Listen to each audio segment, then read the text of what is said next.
You're not Jewish because you're chosen. You were chosen because you're Jewish.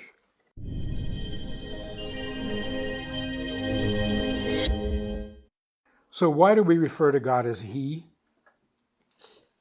I don't think they even knew that word when they when they decided to refer to Him as He. Very simple reason is we're in a relationship with God. So if God is a she, then we become the He. And we would rather He be the He and we be the she. So it's not like He is really a male or a female. In our relationship with Him, since He started the relationship, we are responding, so we take the feminine role, we give Him the masculine role. There were religions that believed in a female God. You know any of them today? No, because they killed themselves. It's much better for us to be feminine and let God be masculine. Adam was male and female, like two sides of a coin. And then God separated them. So you can say the female came from the male, or you can say the male came from the female. They were one person and they became two. Now, if someone were to ask me, what is a woman? Dangerous question these days. The female experience or the female psyche is a hunger for life, looking for something more that is missing. The masculine mentality is the desire to provide what is missing. That's why a man and a woman can make a very good marriage together. If they both did the same thing, they would constantly be clashing. So the hunger for life and the responsibility to life, that's male and female. Yin and yang in Chinese. So how does it begin? First there's a male and then there's female, or first there's female and then there's male?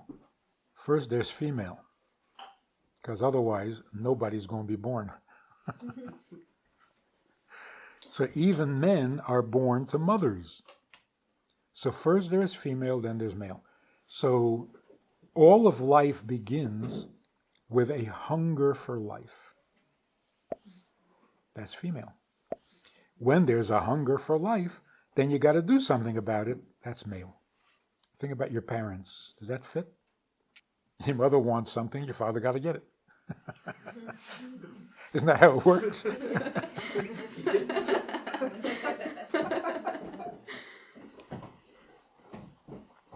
And if your mother never wanted anything, your father would never do anything. That true too? So women actually make men be men, because they have a hunger for life, so the man responds and provides. So we shouldn't be confused about what's a woman. Eve ate from the tree of knowledge and she shouldn't have, right? And so she was punished. Everybody is punished. We're all suffering because of that. Like original sin. So we're all dying because of it, even today. Nasty story. Adam and Eve were such perfect creatures. It's not possible that they disobeyed God. It's just not possible. They had no bad influences. They had no traumas. Why would they disobey God? For a fruit? A fig? Not believable. Not at all believable. So here's the correct version. Right? God created Adam and Eve. They didn't even have a birth trauma. And He puts them in the Garden of Eden, and He says to them, Go down to the lowest world and fix it for me. So here they are in the Garden of Eden, and they're looking around and like, what is there to fix? It's the Garden of Eden. Everything's perfect. There's nothing to fix. But then there was that tree. And God said, oh, that tree, that's bad. That's bad. He said, okay, so let's fix it. God says, no, don't eat it. So they were completely puzzled. What's our job? Everything's good except one tree and we're not supposed to eat it? Or just sit here and watch it grow? What are we fixing? They realized that God said, the tree of knowledge of good and evil, don't eat from it, for the day you do eat from it, you'll die. And they said, the day we do eat from it? I thought, we're not supposed to eat from it. It sounded like a mixed message. Don't eat from it the day you eat from it, not if. They said, God is giving us a choice here. Don't eat from it and stay in the Garden of Eden, or eat from it and go into the world of mortality, where people die. They thought about it seriously and they decided that they should eat from it. Why? Because in the Garden of Eden, God takes care of you, but you can't do anything for God. So God really wants us to go down to the world of mortality, where there's a lot of fixing and cleaning up to do. That's our job. So Adam said, but why wouldn't God put us there if he wants us there? And Eve said, because he wants us to volunteer. He doesn't want us to complain that you forced us. We always have to volunteer to serve. Otherwise, it's slavery, not service. So Adam said, you're right. And they ate.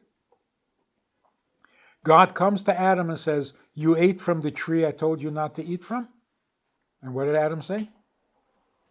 You know the story? Adam said, it's her fault. Not her fault.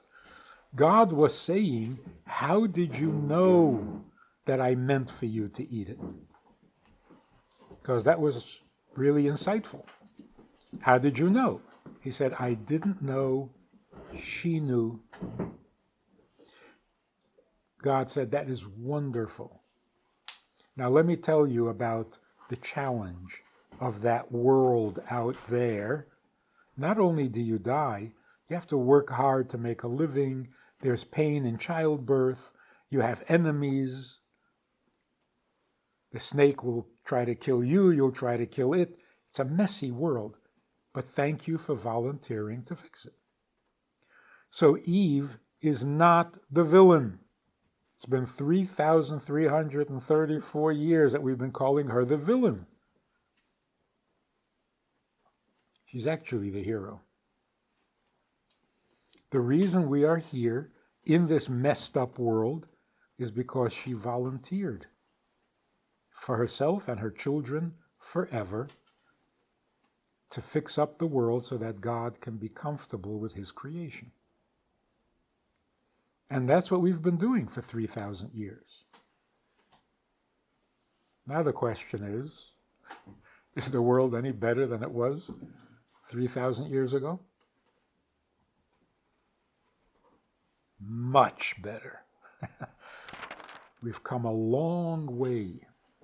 And just in the last 30, 40 years, we've come a long way. There's much less starvation in the world. There are very few wars going on, which is unusual. Even this war, Russia and Ukraine, caught everybody by surprise. Like, I thought we were done with that already. Who fights wars anymore? What for what? We have become a lot better. Just need a little more goodness, and the world can be a really, really good place. If we were not selfish, the world would be perfect. Like Russia goes to war against Ukraine. For what? For what? Russia is rich. Russia is powerful. What do they need Ukraine for? Ego? Just ego? So imagine people stop being so selfish. Russia could be fixing the whole world. Could be the source of all sorts of good stuff. Instead, they choose to fight. For what? So it's not really a lot that needs to change. Just a little attitude, and we have a perfect world. If we weren't selfish, we could cure every disease. If we weren't selfish, we wouldn't have to use oil or coal. We would use sunlight. But the oil companies are greedy and they don't want sunlight. So all we really need is a little more kindness, and we can make this world perfect. Yes? A Jew is Jewish because God created us Jewish. Not because we believe in it, not because we want it, not because we like it. Now, being born Jewish, God gives us a certain role in history, which we call Judaism. I don't know why, but that's what it's called. So we have Judaism, which is basically the function of the Jewish people.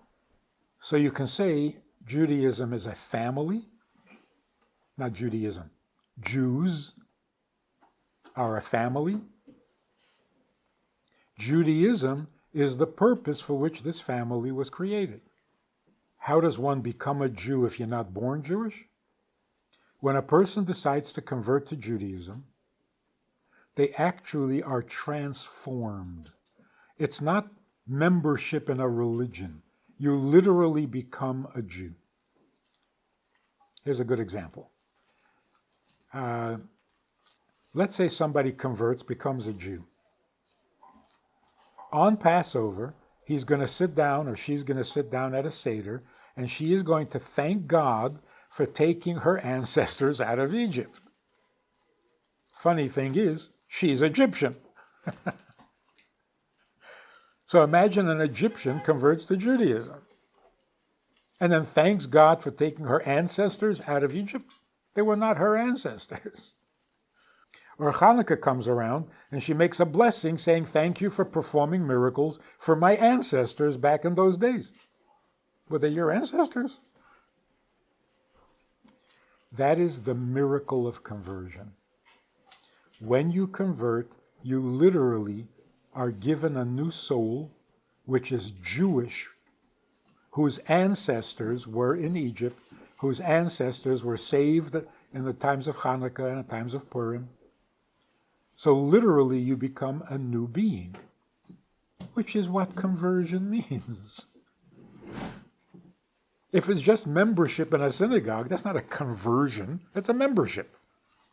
So a person who converts to Judaism literally becomes a member of the family, not just a membership. So yes, you can say being a Jew is a family, being a Jew is a race, a people, a certain creation within the creation. So God didn't choose Jews, God created Jews. Like everything else, if he wants something, he creates it. But then he took the Jews whom he created and gave them a mission. That's what they were chosen for. But you're not Jewish because you're chosen. You were chosen because you're Jewish. Chosen for what? To tell the world about God. So we really need to know. And that's why coming here to find out more is really a good idea. But if Judaism is a family, then how can there be differences? Some people are Reform, some people are Orthodox. How does that work? Nobody's Reform and nobody is Orthodox. You're Jewish. And as a Jew, you have a certain relationship with God, a certain commitment to the mission, and either you do a lot or you do a little, but that's what it's all about. Saying I'm Orthodox is it's an unbelievable claim. Saying you're Orthodox means I keep all the commandments. I doubt it. There are 613. I don't think you keep them all. Saying Reform means I don't have to keep them all. That's not up to you to decide. So Reform, Conservative, Orthodox, nobody is born Orthodox. Nobody is born Reform. We're born Jewish and we do our best. That's why you're here. Even though you're Reform and we are Orthodox. No, we're not Orthodox because we're not religious at all. We're not practicing a religion. We're simply enjoying our Jewish role. So if I can help you enjoy it a little more, why not? You're just as Jewish as I am. And you're just as necessary for the mission. So join us in the mission, learn about God, and tell the world. Because people are confused. Very confused. And if we can do something to help, that would be really big. If you enjoyed this conversation or this topic, and you're looking for more information, or you want to hear it again from another angle, there is a way to do that. And that is in this book. It's all there. Order it from Amazon. You can read it, reread it, and share it.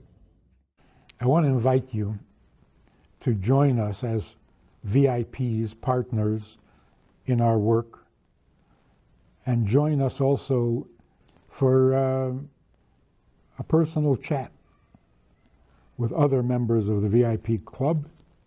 We talk about many things. There's an opportunity to ask, to respond, to make a comment, to meet the other supporters. And together we can really make a difference in Jewish life and in life in general. So join us. It's goodtoknow.org. Log in, call, make contact, and join us with the VIPs.